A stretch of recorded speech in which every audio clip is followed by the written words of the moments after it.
In spite of a short trading week last week, we saw the S&P 500 move more than 147 points in a week, and the Nasdaq 100 had a range of 613 points for last week.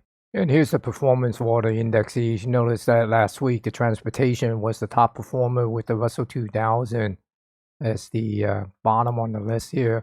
But the thing is, all the indexes finished the week in the green. And this week is also a short week, so will we see the similar type of price action as we saw last week? So we see the S&P 500 pretty much finished the week where it started. It only gained about 0.67% or 40 points or so from the previous week. And looking at the sentiment chart here, we see the VIX is still under 20 level, and it is hovering around this 15 and 16 area. So that tells us that the market participants are not fearful. They are complacent.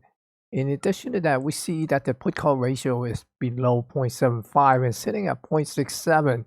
So the market participants are still risk on. In the beginning of the week before Christmas holiday, we saw the New York Stock Exchange up-down volume ratio and also the daily advance decline show some internal strength as the S&P 500 was moving up. In the NYSE new 52-week low, still running ahead of the new 52-week high here. We see that it is still in the negative territory, and that indicates there are more stock making new 52-week low than 52-week high. We are still waiting for this negative divergence between the NYSE cumulative AD line and the S&P 500 to be resolved. And for the new high versus new low in the Nasdaq, we're actually seeing more new high than new low, although it's a small margin. But when you compare the last couple of weeks, while the new low was dominating the new high, and this is a slight positive change here, so we'll keep an eye on it to see will this continue to improve, or this is just a little bit of a holiday, lack of liquidity that pushes up the stock or whatever. So we just have to keep an eye on it in the coming week and see what transpires on this. And there's no change on the negative divergence between the Nasdaq cumulative AD line and the Nasdaq 100. And looking at this chart of the indexes, we only see the Nasdaq 100 is still above its 30-day moving average. All the other major market indexes are below that.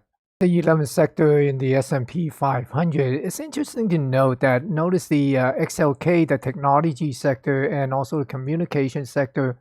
The communication sector and the discretionary sector, they are all still above their moving average there. But the thing to note is that it is putting in a lower high here. So for the coming week, it'd be interesting to see will they take out this lower low. If it put in a lower low, then we could see a little bit of a reversal in trend here. Not only dipping below its 30-day moving average, but it is interesting to see are they going to be, basically breaking trend.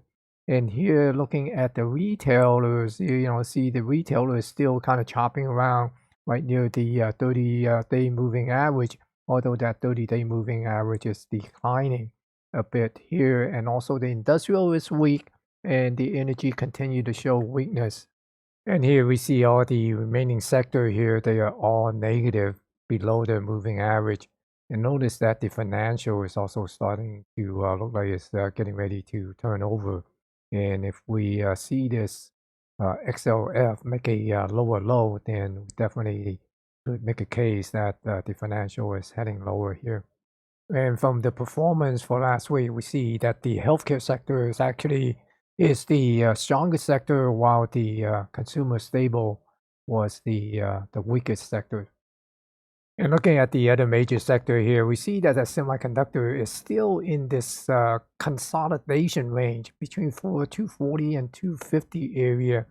Now we are looking at oil here. Oil is kind of interesting. It could be setting up to make a move and possibly running up to the 74, 75 area, and who knows, it might even come up to the 79 and 80 area if it could make a higher high and break this area up here, this level here. So I'll be keeping an eye on oil in the coming week here, at least in the near term. Now, as far as the producer is not doing much at all. It is still moving downward here. And likewise, the miner is still weak. And also the biotech, the bank and also the regional bank, along with the TLT, the long-term bond, it is still showing a lot of weakness here. So be careful in the financial side. And with the 10-year rate is moving back up toward the 5% level, I believe this probably have a little bit more downside to go on the TLT. Now let's take a look at the price action of the futures and also the ETF for the S&P 500 and the Nasdaq 100. Starting with the E-mini S&P 500, see this on this volume profile chart here. We notice that the auction have brought the price back into this balance area. So the key thing to watch for the coming week is, will the price kind of fluctuate inside of this balance area and try to move back up? Or will it come down and break this balance area and put in a lower low, then move down here into this balance area, and that will put it back inside of this 5800 area. And looking at the market profile chart for the ES, notice that we did see a single print being formed on Friday's auction. So we'll be watching to see, will the price come up and fill the single print? If it want to come up, basically put in a higher low here by Friday's low, or would it come down and fill the single print left behind by on December 20th and take out this low here and put in a lower low and head lower down into the 5800 level. And looking at this daily chart of the ES, the candlestick chart here, notice that last week it came back into the weekly range here before it finished off the week. Remember, early part of the week before the Christmas holiday, we actually went above the upper range of the weekly expected move. And for the coming week, the market is pricing in an upper range between 6112.50 and 6106, and a lower range between 5952.50 and 5920. So we're gonna be watching the price to see will it come up, fill this gap, and move back up into this upper range, and possibly get back into this balance area and put in a higher high. So we see a higher low and a higher high, and that could put the all-time high back in play. Now, what we are really looking for is basically a little bit more of a pullback down into the lower range of the expected move, and possibly put in a lower low and come down to this 5839 area here, this high volume area, and put in a lower low and a lower high. So that will push this thing down and possibly give us that pullback correction here, then resume back up. So that's basically the expectation here on the downside. Of course, there's always that possibility of the upside. This is the 8 and 21 exponential moving average cloud. You can see this thing is turning downward here. So that seems to indicate there's a little bit more of a negative momentum on the downside.